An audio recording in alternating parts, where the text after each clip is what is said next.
చిగులని ఏదడికి లేదంటావు నీ దగ్గర ఇంకేమో చెప్పు. నీకేం కావాలో చెప్పు. నువ్వు పెట్టిన పూలు ఇమ్మంటావు, నువ్వు కట్టిన తోక ఇమ్మంటావు,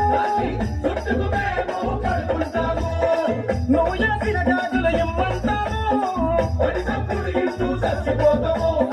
నువ్వు పూసిన జంతు ఇమ్మంటావు.